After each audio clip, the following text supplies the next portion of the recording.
Right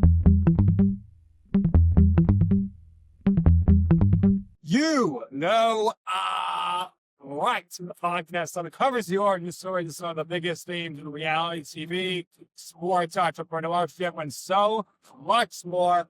Lifters here along with Joe Calabrese. Joe, before you tell everybody who we're with, huge athlete, big reality star, smart guy. Tell everybody where we are. We're in Orlando, Florida. It is beautiful out. It's been beautiful out here the entire week. We're at the Over the Edge Celebrity Weekend, and we welcome back to the show a very, very special guest, our guy, Cedric. Cedric, thank you for doing this with us. It's the first time we've really done something like this in a setting like this. How's your stay been so far? Oh my goodness. First of all, thank you guys for having me. I appreciate the willingness to put me on the podcast, and everything you guys do for all the shows. You guys don't just cover like the challenge, everything, Big Brother, everything. So I appreciate you guys and everything that you do. Stay's been great. I mean, I live in Idaho and the weather's been freezing. So, it's one of those where you got to start your car and go out there and yeah. That's great. Yeah. So before we get into this, regular episode, we had your buddy, Kevin Francis. Ken, what a dog. He did a pretty good impersonation. If you saw that, he put his hat on. He did the same motion as you, but he really nice guy. Yeah. So for guys with novice supporting, he was just on other TV shows, The Challenge. So first and foremost, were you surprised when you got called to go to The Challenge? No, a little bit of me was. I think my eviction helped in the process, kind of sparked some controversy. But as much as I was surprised, I was super thrilled and excited the opportunity. So huge shout out to MTV, Murray, our network, Paramount Skydance now. For providing us very controversial evictions. You need HOH. Yeah. You want to say hi real quick? Yeah! Controversial. He volunteered. I said it's not a good idea. It's not a good idea. Come on. Quinn's blind. Listen, sometimes you have to shoot yourself to know that the guns are out. Well, you didn't volunteer moving forward in the challenge. Very impressive. And rookie season. So first impressions for you when you got into the house for the first time. Oh, it's completely different. The Big Brother house and the challenge house, two different animals. Big Brother house, amazing. And ours, I think, is one of the best Big Brother houses to ever do it. But I think our challenge house is one of the best challenge houses to ever do it too. So, there's a common denominator between those two. Yeah. Oh my God. So which house was crazier? Because your Big Brother season, you had Angela, you had Tucker, of course, Quinn, and any other big personalities, and you're in more of a condensed space. So this is the challenge you got inside of. Which environment was more nuts? They're two different shows and two different nuts in two different ways. Like, some of the challenge is more grown up than Big Brother for some crazy stuff happening. So you're on the challenge. Everyone seems to like you. Right away, you knew you're going to fit in. You did really well in that first unofficial challenge. So for you, going in, I'm sure you knew you were going to do well, but when was it on the challenge you realized, okay, I'm actually one of the competitors? Honestly, I think probably after I came second with the Taylor first challenge, I was like, okay, these are wonderful challenges, and I have to go out and compete for them, and that kind of gave me a spark of going in. I mean, look at some of the people that the challenge cast. Even Game First season, bro's like 7 feet tall. I know. Like he's a unit. He's gigantic. Everyone's like, he doesn't look this big on TV, and you see him in person, like, bro, what? Yeah. So, but it gave me confidence that I learned as I was progressing through the challenge that being a great challenger is more than just being the biggest dude, the smartest dude, because he's also well-rounded. Right. One of my favorite things about you, Cedric, was when you were making believe you couldn't swim. And you're in the pool like, oh, I can't swim. Yeah. And then time to swim. You had that long swim. You were right there with Yeremi and everybody, and you were a great swimmer. What did you do to train for the challenge? How much time did you have to prepare? So I had a few months to prepare. And I was in the pool doing labs, but the really thing, I wasn't a great swimmer before the Marine Corps. The Marine Corps kind of slipped me into being this great swimmer. I actually went to a Marine Corps swimming class called WSA. You know anything about WSA? It sucks. So I spent a week in the pool drowning. And I didn't even pass the course. So don't get staying on this tread for 10 minutes. Oh, it's way more than that. You got to go it's like it's really, it's like what WSA is like a new show is a special. So Now, there's usually this dynamic on the challenge where the returnees and the rookies, there's always the friction at the very beginning. Did you notice that at all? You know, once you started and as the show was going on, did you gravitate to some people who, you know, were first-time challenge contestants like you? You know, how was the dynamic in the relationship like that? oh, at the start of the season, no, everyone like had that. People like watched my big brothers who wanted to work with me, and that was awesome. But everybody didn't know me. They didn't know the threat. They didn't know I was smart. They didn't think that I was going to take it. And I'm not going to change anyone's persona. If you don't respect this as a start, then you don't respect it again.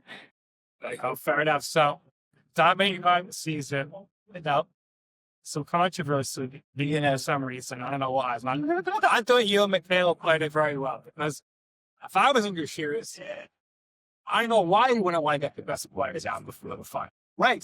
So that made sense. You and Michaela had a master plan. Lonnie laughed, and then she tried to turn it on you guys, but she was going to fuck with you guys. Do you want to know an insider secret?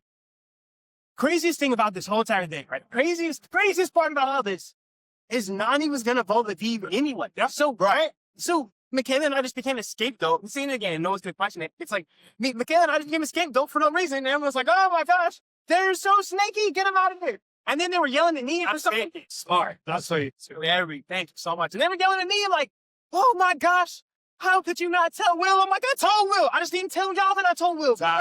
Why am I talking about not arguing with me?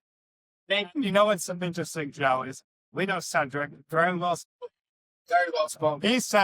They're yelling at him. He's like, let me interject here. And they flipped out him for saying, let me interject. That's just the way he speaks. Right? Thank you. I'm trying to be polite. Like, what was I supposed to say? Not actually shut the fuck up. Like, that's crazy. That's not me. That's so weird coming from Cedric. I know. It felt weird to say it because that's not who I am. But that's what you wanted.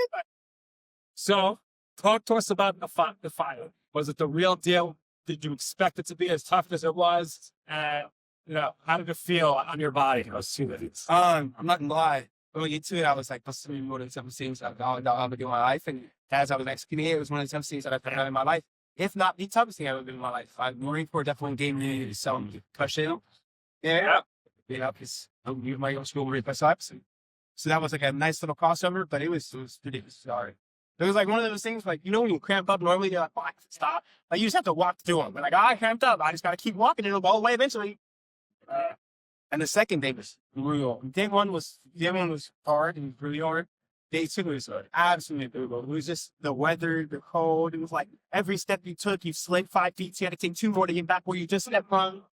Oh, it's not fun. Smell vicious. Yeah. So obviously, Yeremi won. So Yeah. that actually vindicates you and Michaela even further as to why you shouldn't try to get them out.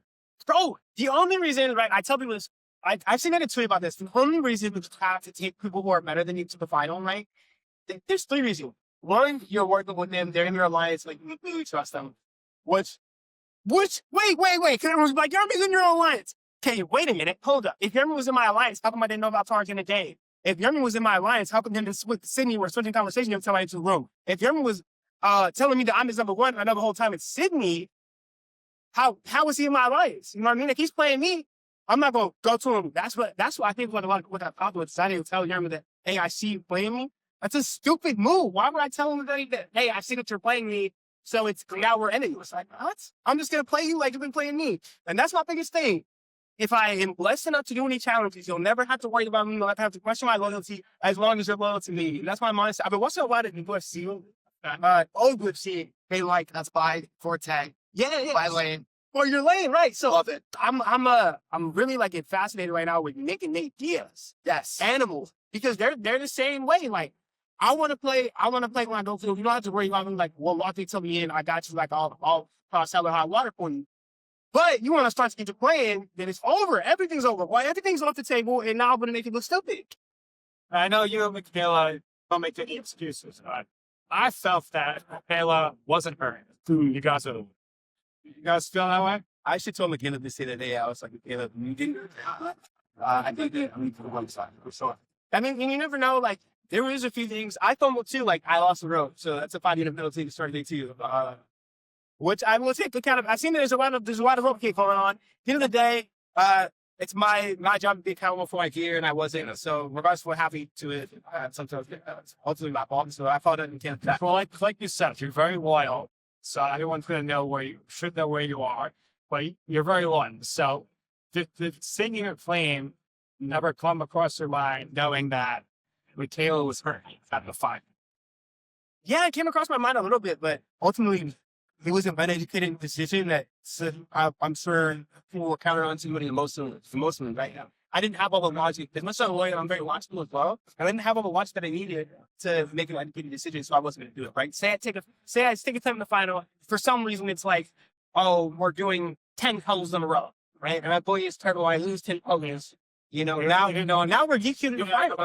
Exactly. So if you lost it, you're out? No, we didn't know. They didn't tell us. Yeah, so we didn't. It was kind of like the too risky. Too risky. There was no room. There was no. I was surprised Sydney didn't think they're playing on Europe. Yeah, that would have been a tropical tool, but nobody knew what was gonna happen. Yeah, no, it's too risky.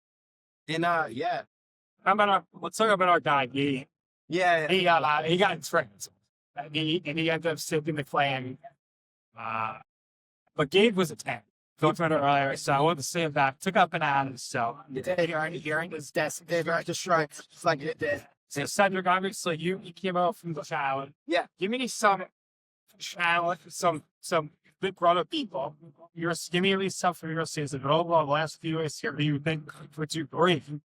I think Cam. I really want to see Cam. My God, I want to see him. Shout out to Cam at the crib. Shout out to my dog at the crib. Yeah. I think that us. I think Morgan for 27 is really, really well. Keanu, I think he'd be good. I want to see like a super logical player from the better one. It's not like a physical threat over, but like win. The challenge. 452 mile. That's what I'm saying. This guy was I do call it dual sport. Soccer track. So I'm interested to see kind of how A lot of the rumors, like, everyone's assuming Tucker. Oh, Tucker! I would love to see my dog Tucker. You and Tucker are going to work together. You guys are good now. Well, I can't really do that. Who would, if you went back on the challenge, who would you want to come, like, work with you? Who would you want to work with? That's a challenge person. Right. You've already, let's say he's from this season. That's from my season? Yeah. My season with Caleb. Yeah, I'm not saying That's your number one. Yeah, I mean, that's my dog. That's my partner. But who knows? The other dog here falling out, they could be something like that. Like, I want to work with people who I don't have to worry about punching their nose. That's my whole thing. I'd rather get stabbed in the face than stabbed in the back. I actually said something on Johnny's podcast, not to plug another podcast. That's all right. Don't worry about that. Yeah, but they were like, yo, he's like, oh, you're good, but you want breakfast, you stab him in the back. And I was like, no, I'll stab him in the face. Like, and that's just something that you really get caught. But I was like, I want to play like, I was saying like this, but don't take my kindness and weakness. Like, I love everybody, and as long as you love me, it's all good. The moment you chose to not show me respect, I'll cut your hands off and show you the flowers. So, in the house, who would you say was like the most intimidating force that you tried to get to Philly? Listen, it wasn't. I think my social ability doesn't. A lot of people like. How's it and you just got out by it? So I tried. There was no one that was like super standoffish. So I was like, get out of here! Like the only thing was like Turbo. I think it could have been like a language barrier to it. And even when you were friendly, he was just like, I'm not talking with Turbo. And the thing about Cedric, all the vets got along with Cedric. Absolutely. So, but you're on their respect. So I think next time you're on, which you will be, I think the vets they're all going to want to work with you. So I'm just going to worry about Yeremi. How's that? I will say this, if you're able to keep this rivalry going, eventually you guys will be partners, and it should be an easy way for this. Yeah, absolutely. Speaking of the house, we always ask people from Big Brother, the challenge, there's a lot of crossover. Yeah. What are the differences between the Big Brother house and the challenge house? Big Brother, we know you guys are confined, right? You're in a very, production type of setting. With a challenge, you are going off-site, you're doing different things to break up the monotony of it. But what are the biggest differences between the experiences of both houses? I think that's the biggest difference. I think that in Big Brother, you really are confined, like no outside contact, you don't see anybody else, like nothing. And in the challenge, again, at least we get to get on a bus and go somewhere, you know what I mean? So that's the biggest difference for sure. So which game would you say is harder? What? Oh, that's difficult. They're both very different games. Like, I don't know. I think they're both equally hard. I think they're hard. A lot of people that have played both, I guess, have said that Big Brother's harder because of the fight with the challenge of going out. And so mentally, I would say, from outside of this, that Big Brother's harder physically. Right. And that's where you get like the cord into your legs. Yeah. Cedric, last question, I'll let you go. Yeah. He asked this last hour, he asked me again. You know him right moment. What I mean by that, on time or place, one to pursue something. He asked somebody for advice. They said, Cedric, sounds like a bad idea. Don't do it. Not going to work out. And you said, you know what? I'm going to go ahead and do it anyway. Then you have to go see why I'm right about this. I tell you, I told you so. You know I'm right now. Or if anything specifically from the child. From this season, the 41 in the challenge. I think it was probably there was when I told Michaela that my number one was Will. And I guess it's like she was the only one this season. But I think it came up safe to make the fight. So and Michaela was super dope for understanding. She was like, you know what? You're right. There we go. Everybody's right. And that's your ride or die. We saw Michaela yesterday. Had a lot of fun. Yeah. The first day here and everybody getting together in Orlando. Cedric, we appreciate your time. Yeah. And again, this is the first time we've ever done something like this. And Never done an outside episode. No. Actually, we did a six. we did a Six Flags, but it was a little different though. A little concept's a little different. Yeah, that's awesome. One, is there any other reality TV shows in your future that again, if they asked you to I do think now, Cedric would crush Special Forces on Fox. absolutely. Have you seen that show? I haven't seen it. It's a military operation show. You take reality stars and they go through military training. It would be pretty even. In comparison to everybody else, obviously. Man. Yeah. Cedric, any last words? The last words? No. Not really, I guess. For last words, Yeremi, I guess I'll see you when I see you. Ooh. All right. That's going to do it here for this episode of You Know I'm Right for our very special guest, Cedric, my co-host, Joe. I'm Nick. And this has been You Know I'm Right.